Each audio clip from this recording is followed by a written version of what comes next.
Magandang gabi o araw po sa inyo. Ako po si Topper at ibabahagi ko po sa inyo ang karanasan naming hindi ko kailanman inakalang mangyayari sa amin. Sariwa pa rin sa isip ko ang mga nangyari noon. Noong taong 1997, 22 taong gulang ako. May kasama akong apat. Si Maki, si Fernan, si Cora, si Laila at ang pinsan ni Cora na si Isabela. Papunta sana kami sa isang bayan sa Eastern Visayas. May lalawigan doon na pupuntahan si Cora para asikasuhin ang lupa ng pamilya nila. Ako ang nagmamaneho ng lumang owner type jeep ni Maki. Umaga pa lang, bumiyahe na kami mula sa pier. Topper, sigurado ka bang tama itong dinadaanan natin? Ayon sa pinagtanungan ko, ito raw ang tamang shortcut. Tahimik naman si Fernan. Nakatingin lang sa bintana. Si Laila naman, hawak ang bag niya. Halatang kinakabahan. Si Isabel mula pa kanina, hindi mapakali. Bandang hapon napansin naming bihira na ang mga dumadaang sasakyan. Puro puno na lang at lupa ang kalsada. May mga bahay na gawa sa kahoy, magkakalayo sa isa't isa. Parang mali yata, Topper. Dapat may karato na tayo na nakikita, sabi ni Cora. Huminto ako saglit at bumaba. Walang signal ang radyo. Wala ring makitang malinaw na direksyon. Maya-maya, may matandang lalaking biglang lumitaw sa gilid ng kalsada. Payat, nakapambahay, at may hawak na supot. Atay, tama po ba tong daanan papuntang San Roque? Bahagyang napangiti ang matanda. Oo, diretso lang kayo. Pero bago magdilim, hanap ka kayo na matutuluyan. Nagkatinginan kami ni Maki. Bakit po? Sabi ni Maki. Hindi na siya sumagot. Tumalikod na lang siya at naglakad papasok sa mga puno. Nagpatuloy kami sa biyahe. Lumalim ang daan. Mas naging makitid hanggang sa tuluyan na kaming napadpad sa isang baryo. May karatulang kahoy na halos burado na ang sulat. Ang nabasa ko lang, Barangay Malinaw. Bandang 6:00 na ng gabi, wala lang araw, biglang tahimik ang paligid. Nagsalita si Laila. Topper, parang walang tao. Pero may mga bahay, may ilaw sa ilan, may aso na biglang tumahol pero hindi namin makita. Huminto kami sa tapat ng isang bahay na may bukas na pintuan. Lumabas ang isang babaeng nasa edad 30, may hawak na lampara. Mga taga saan ba kayo? Tanong ng babae. Naliligaw po kami. Pwede po bang magtanong kung may matutuluyan kami ngayong gabi? Kahit ngayong gabi lang, sabi ko naman. Tumingin siya sa likod, saka muling bumaling sa amin. Pwede, sa bahay ng biyanan ko, pero may kondisyon, sabi ng babae. Ano po yon? Tanong ni Maki. Pagkatapos ng 9:00 ng gabi, huwag na kayong lalabas kahit may marinig kayo. Napatingin ako kay Cora. Bakit po? Hindi siya agad sumagot. Basta para sa ikabubuti ninyo, sagot ng babae. Pinapasok niya kami sa isang lumang bahay na gawa sa kahoy at yero. Amoy lupa at kandila ang loob. May isang matandang babae doon na nakaupo, nakatingin lang sa amin. Ate Cora, parang kilala ko ng matandang yun, sabi ni Isabela. Hindi ko alam kung bakit pero biglang nanlamig ang batok ko. Habang inaayos namin ang gamit, may narinig ako nga mahinang tawa sa labas. Parang babae pero paos. Narinig niyo yun? Tahimik ang lahat. Lumapit ang matandang babae sa amin. Pagpatak ng 9:00, isara ninyo ang mga mata ng bintana. Tumingin siya sa direksyon namin. At huwag ninyong tatawagin ang isa't isa kapag gabi na. Dagdag pa lang matanda. Doon nagsimulang bumigat ang pakiramdam ko. At doon rin nagsimula ang gabing hindi namin nakalimutan. Tahimik ang loob ng bahay matapos magsalita ng matandang babae. Walang nagsalita sa amin. Naririnig lang ang huni ng kuliglig sa labas at ang pagaspas ng mga dahon. Umupo si Maki sa may sahig, halatang hindi mapakali. Si Fernan naman ay sumandal sa may dingding. Nakapikit pero gising ang isip. Si Cora at Laila magkatabi, mahigpit ang hawak sa mga bag nila. Si Isabel mula kanina pa nakatingin sa bintana na parang may hinihintay. Bandang 8:30, nagsimula ng humangin ng malakas. Kumalabog ang bubong na yero. Biglang namatay ang ilaw ng gasera sa sala. Topper namatay, sabi ni Laila. Tumayo ako at sinindihan ulit ang posporo. Bumalik ang liwanag pero mas lalong naging madilim ang paligid. Parang ang bigat ng hangin dito, sabi ni Maki. Maghahating gabi na, magsisimula na ang ingay, sabi naman ng babae. Anong ingay po? Tanong ko. Hindi na siya sumagot. Lumabas na lang siya ng bahay at sinara ang pinto. Nagtingin ng kaming lahat. Hindi ko gusto to, sabi ni Fernan. Eksaktong 9:00, biglang may narinig kaming kaluskos sa may bubong. Parang may gumagapang na mabigat. Pusa lang siguro yun, sabi ni Cora. Pero hindi pusa ang tunog. Mabagal, parang sinusukat ang bawat galaw. Maya-maya may narinig kaming boses sa labas. Mahina pero malinaw. Tinawag nito si Cora. Napapitlag si Cora. Topper, may tumatawag sa akin. Huwag kang sasagot. Muling narinig ang boses. Ngayon mas malapit na. At sinasabi nga, buksan daw ni Cora ang pinto. Napahawak si Isabel sa braso ko. Hindi boses ng tao yan, sabi niya. Biglang may kumatok sa bintana naman. 3 mabagal na katok. Napatras si Laila. Mahawa ka, Topper. Gusto ko na umalis dito, sabi ni Laila. Hindi kami makagalaw. Parang may pumipigil sa katawan namin. Biglang nagsalita ang matandang babae mula sa sulok. Hindi namin napansin na lumapit siya. Huwag kayong titingin, sabi niya. Kasabay noon may narinig kaming malakas na lagapak sa may labas. Parang may bumagsak mula sa bubong. May amoy na parang panis na dugo ang pumasok sa may bahay. Amoy na bubulok yun, sabi ni Fernan. May anino na dumaan sa dingding. Mahaba ang katawan, baluktot ang likod. May umiiyak sa labas, tunog bata. Boses ng bata ay nagsasalita ng, Kuya Topper, tulungan mo ko. Wika ng boses bata.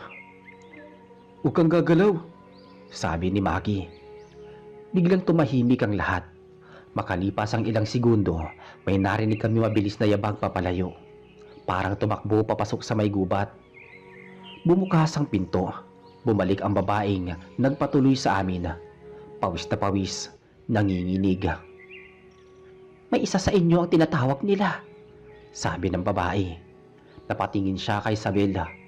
Ikaw, may dugo ka ng taga rito, sabi ni Isabela. Nanlaki ang mga mata ni Isabela. Hindi ko alam ang sinasabi ninyo. Lumapit ang matandang babae kay Isabela at hinawakan ang kamay niya. Alam mo, matagal mo na yung nararamdaman, sabi ng matanda. Tahimik si Isabela at bigla siyang napaupo.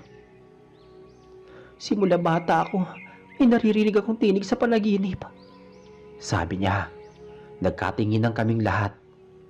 Sa labas, muling umalingaw-ngaw ang huni ng kuliglig, pero ngayon mas mabilis, mas magulo. At doon nakaramdam na hindi na lang kami ang gising sa baryong yon. Nananatiling nakaupo si Isabel noon. Nakatungo, nanginginig ang kamay. Hindi siya makatingin sa amin. Parang may bumibigat sa dibdib ng lahat. Lumapit si Cora sa kanya at marahang hinawakan ang balikat niya. Isabela, Anong ibig sabihin ng sinasabi nila? Tanong ni Cora. Huminga ng malalim si Isabel bago nagsalita. Hindi ko rin alam kung totoo to pero simula bata ko, may panaginip akong paulit-ulit. Tahimik kaming lahat noon. Isang babae, mahaba ang buhok, nakatayo sa ilalim ng puno ng banite. Lagi niya akong dinatawag. Dagdag pa ni Isabela.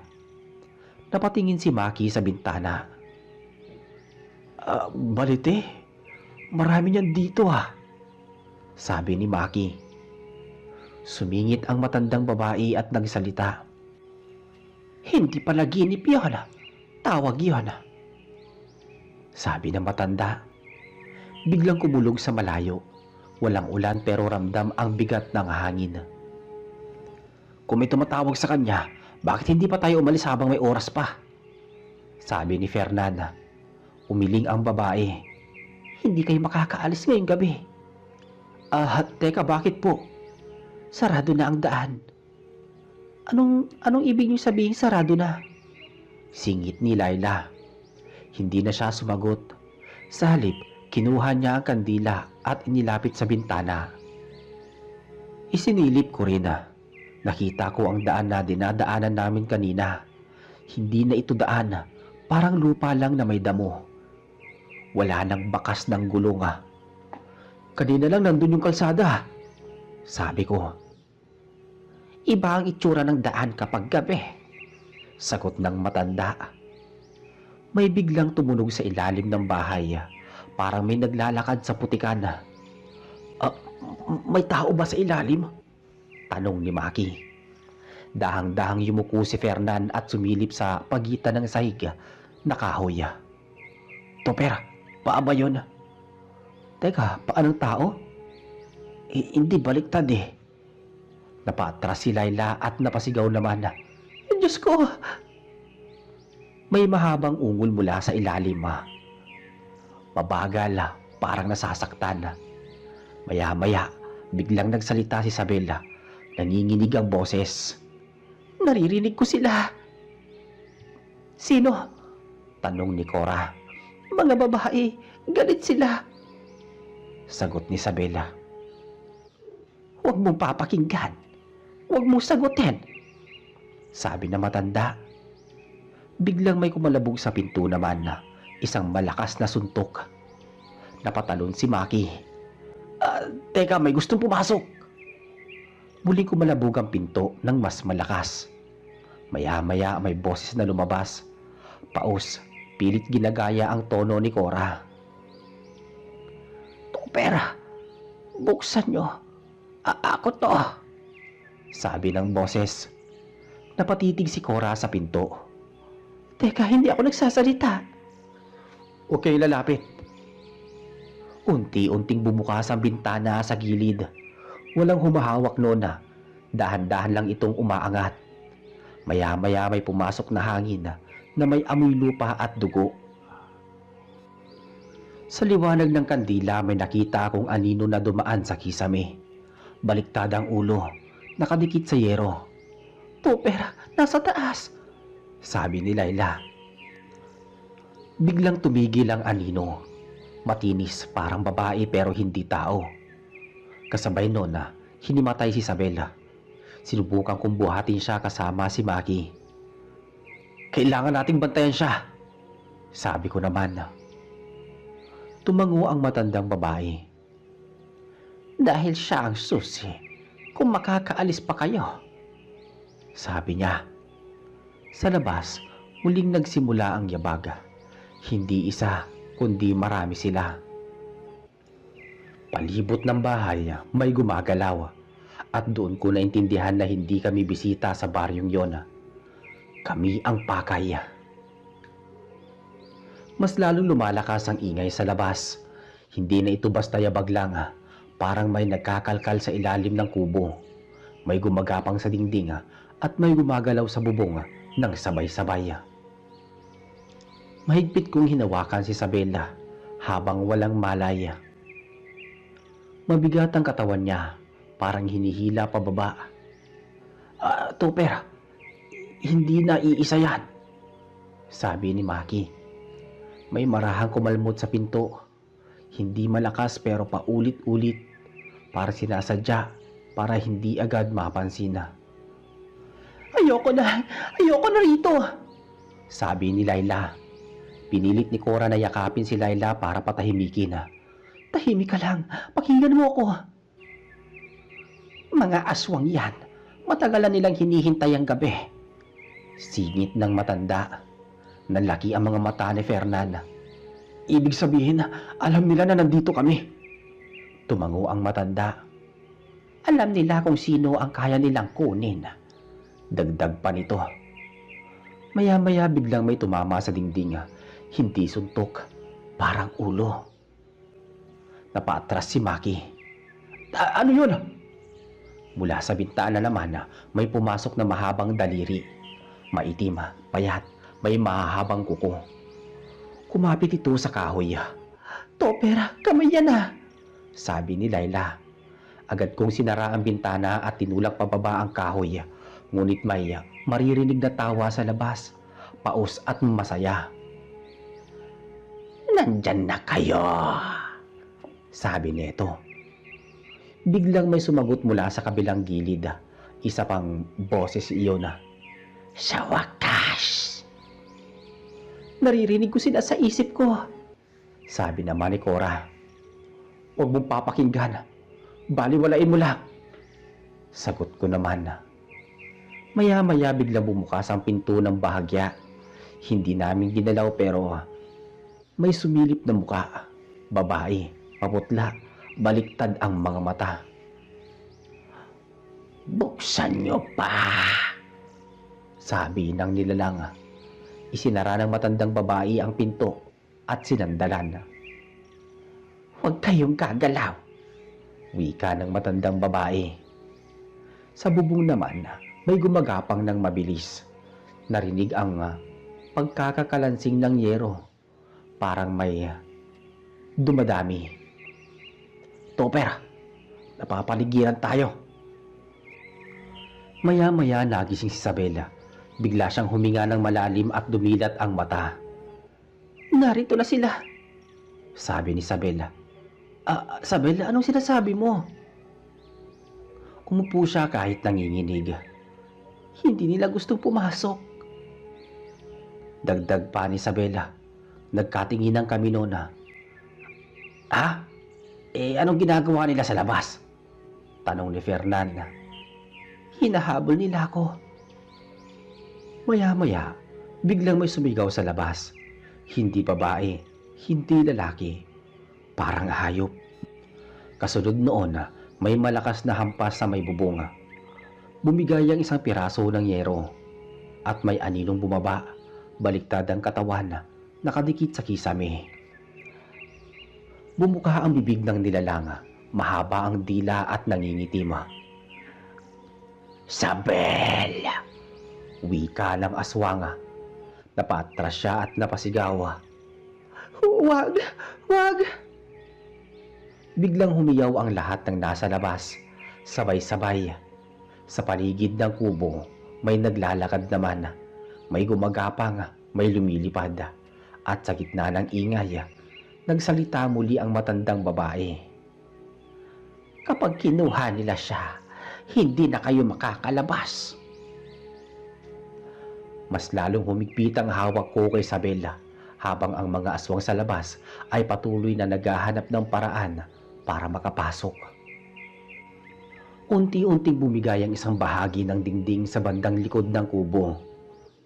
May lumuwang na siwang sa pagitan ng mga kahoy.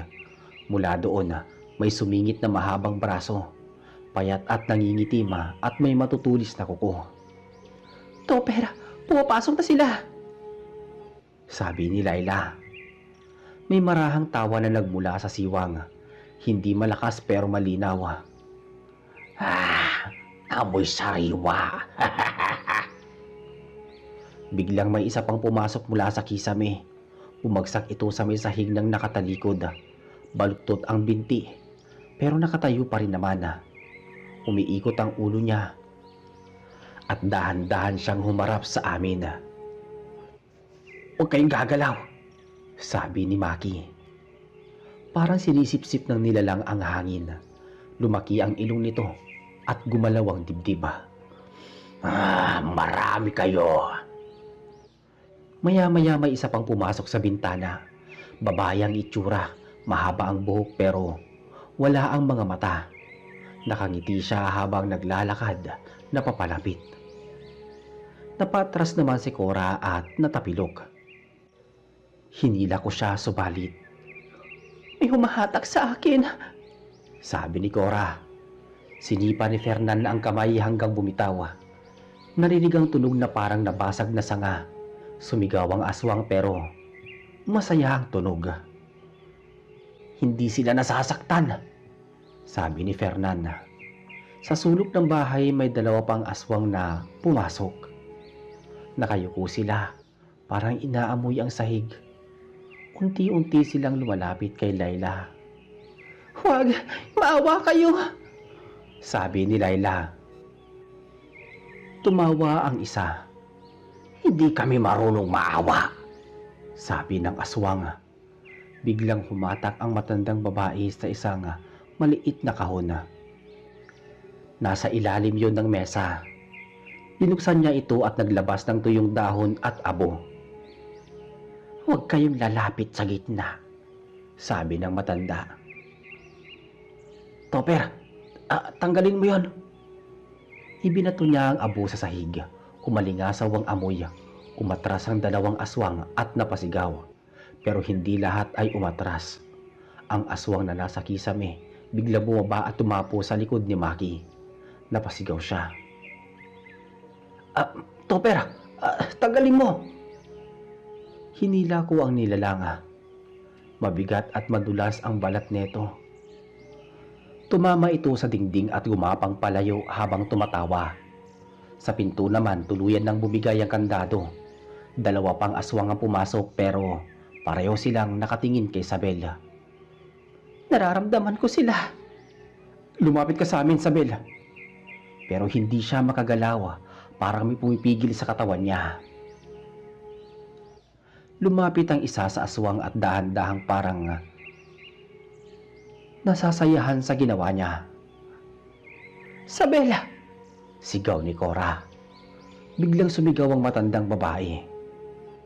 Kapag hinayaan niyo silang pumaligid, kakain sila ng paisa-isa, sabi ng matanda. May aswang na biglang lumapit kay Fernan. Inamoy ang leeg niya. Napaatras siya. Nanginginig. Topper, nasa likod ko, sabi naman ni Fernan. Tumili si Layla nang maramdaman niyang dumidila sa braso niya. Hindi siya sinaktan pero ramdam ang init ng hininga. Mamaya ka, sabi ng aswang. Sa loob naman ng kubo, 6 na ang aswang. May gumagapang sa sahig, may nakadikit sa kisame, may nakatayo sa dilima, at lahat sila ay nakangiti.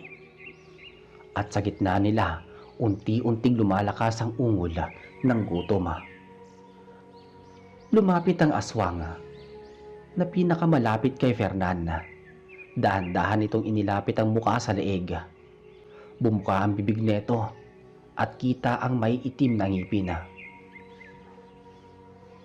Topper, tulungan mo ako, sabi ni Fernan. Hinila ko siya papalayo pero biglang may humarang sa harapan namin. Isang aswang na nakayuko. Halos gumagapang. Umangat ang ulo nito at tumitig sa akin. Ikaw ang nagtatanggol, wika ng aswang. Bigla nitong inabot ang braso ko. Napatras ako nang maramdaman ko ang lamig ng balat nito. Sa gilid! Nasa gilid! Sabi ni Maki. Hinila ni Maki si Fernan papunta sa likod ng mesa. Nanginginig si Fernan at pawis na pawis. Sa kabilang sulok naman, napalibutan si Layla ng 2 aswang. Isa ang nasa likod niya, isa sa harap. Hindi sila agad umaatake. Inaamoy-amoy lang siya, paikot-ikot. Cora, hindi ko na kaya. Layla, tumingin ka lang sa akin. Huwag sa kanila. Biglang may dumapo sa sahig mula sa kisame. Isa pang aswang, mas malaki kaysa sa iba. Mabagal ang galaw pero mabigat ang bawat hakbang. Huminto ito sa harapan ni Isabela. Ikaw ay sa amin. Wika ng nilalang. Naniga si Isabela, nakatitig lang sa may sahiga. Ayoko, sabi ni Isabela. Lumapit ang matandang babae at inilatag ang abo sa paligid ni Isabela. Gumuhit ang bilog. Huwag kayong tatawid dito, sabi ng matanda. Umalingaw-ngaw ang tawa ng mga aswang. Isa sa kanila ang humakbang papasok sa may bilog. Hindi ito nasaktan at ngumiti pa. Mahina, sabi ng nilalang. Namutla ang matanda. Hindi po pwede to. Biglang may kumalabog sa may likod ng kubo. Bumukas ang isa pang bahagi ng dingding. May dalawang aswang pang pumasok. Mas mabilis, mas agresibo. Dumadami pa sila, sabi ni Maki. Isa sa mga bagong pasok ang dumiretso kay Cora. Bitawan mo ko, sabi ni Cora.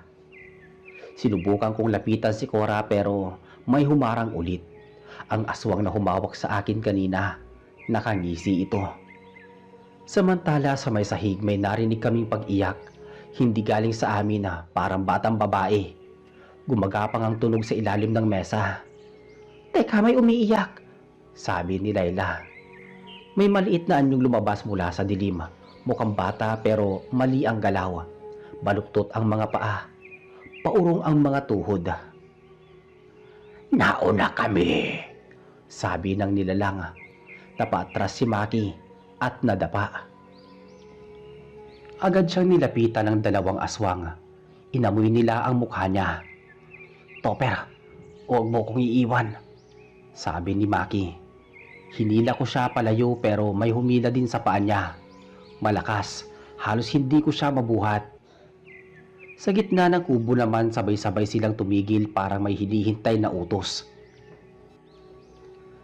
Tumigil silang lahat kay Isabela. Unti-unting tumingala si Isabela. Namumula ang mga mata niya. Nanginginig ang labi. Naririnig ko sila. Gutom na gutom sila, sabi ni Isabela. Isabel, huwag, sabi naman ni Cora. Ngumiti ang pinakamalaking aswang. Ngayon na. Sabay-sabay silang gumalaw nang magsalita ito. Kailangan natin labanan sila. Hindi tayo pwedeng basta lang magpabaya, sabi ko rito. Ito lang ang makakatulong sa atin. Sundan ninyo ang gagawin ko, sabi ng matanda. Kapag nakapasok na ang mga aswang sa bilog na ito, hindi na nila magagawang makasakit sa inyo. Topper, pwede ba natin subukan? Sabi naman ni Cora. Oo, mag-iingat lang tayo. Huwag silang titignan sa mga mata. Sundin ang ginagawa niya. Topper, gumagana ba to? Shh! Huwag kayong gumalaw.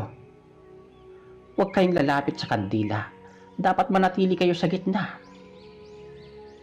Maki, hawakan mo ang kahoy. Ipasok mo sa bilog, sabi ko rito. Topper, medyo gumagalaw na sila, sabi naman ni Layla.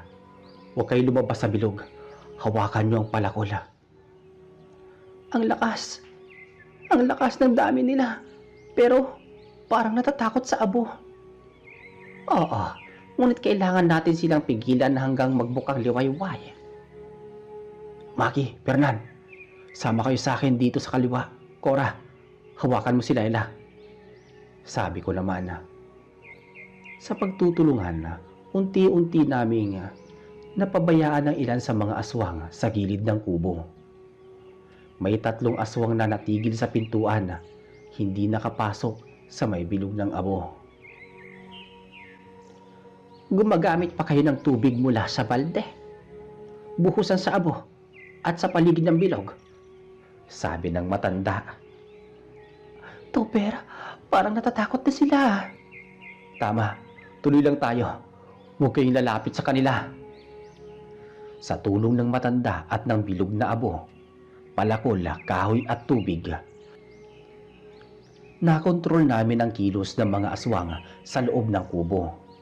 Ngunit alam naming lahat, hindi ito permanente.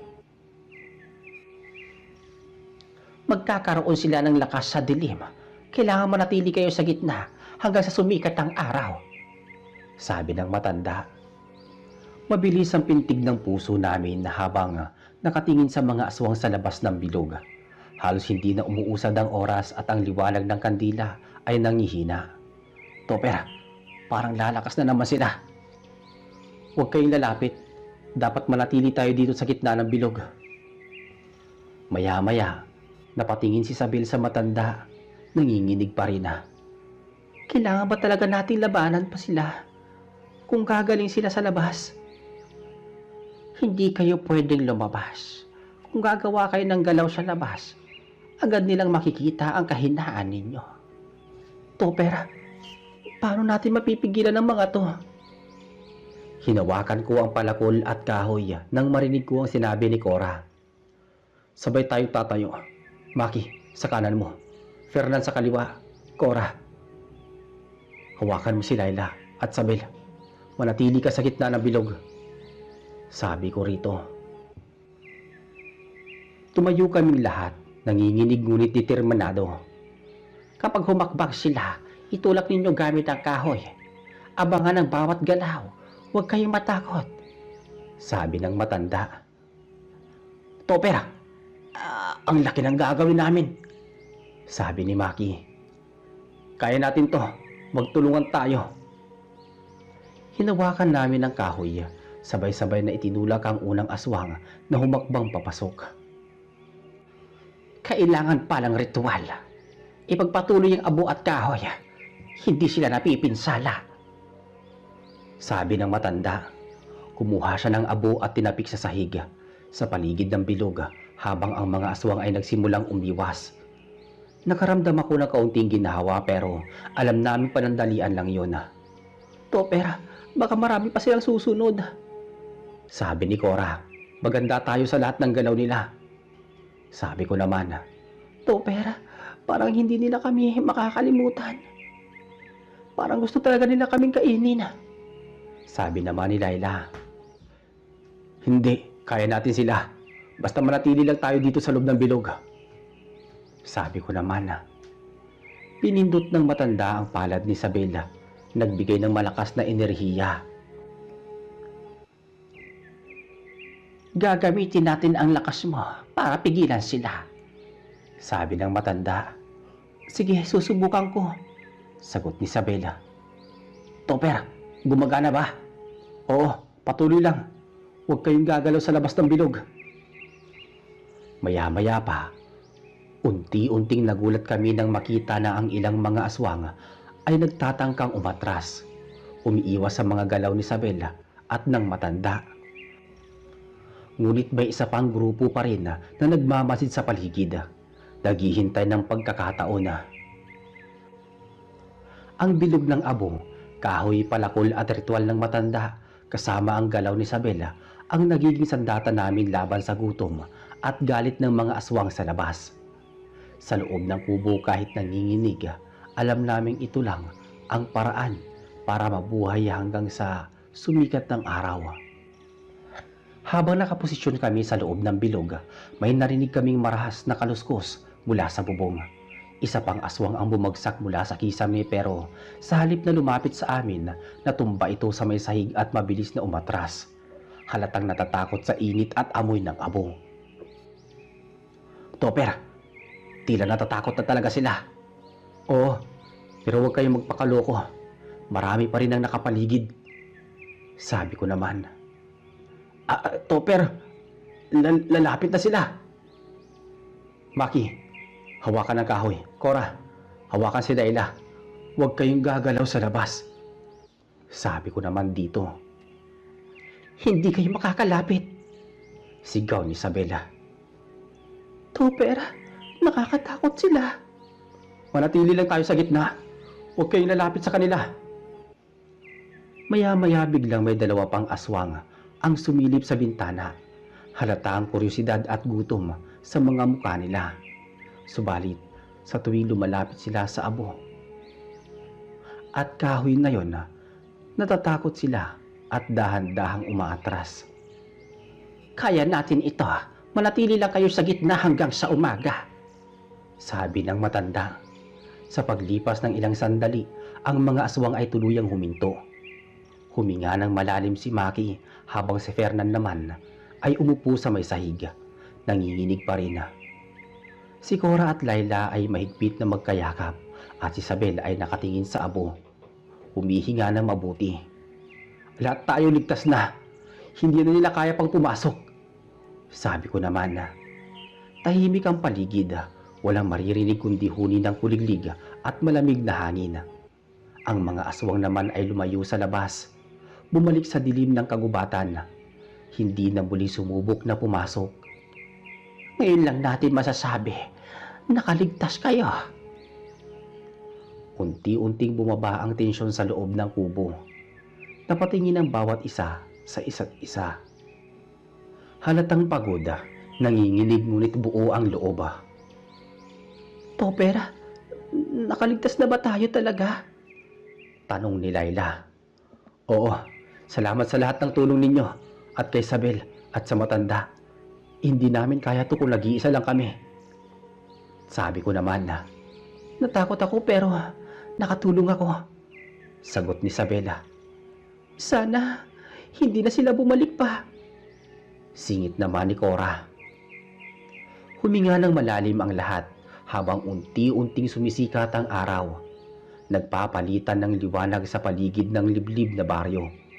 Ang bilog ng abo at ang kahoy na tinulak namin ay nananatiling paalala ng laban na yon. At ang gabi ay naglaho sa liwanag ng umaga. Sa wakas, nakaligtas kami at ang baryo sa paligid ay tila muling nagkaroon ng katahimikan kahit na ang alaala ng mga aswang ay mananatilig sa amin magpakailanman.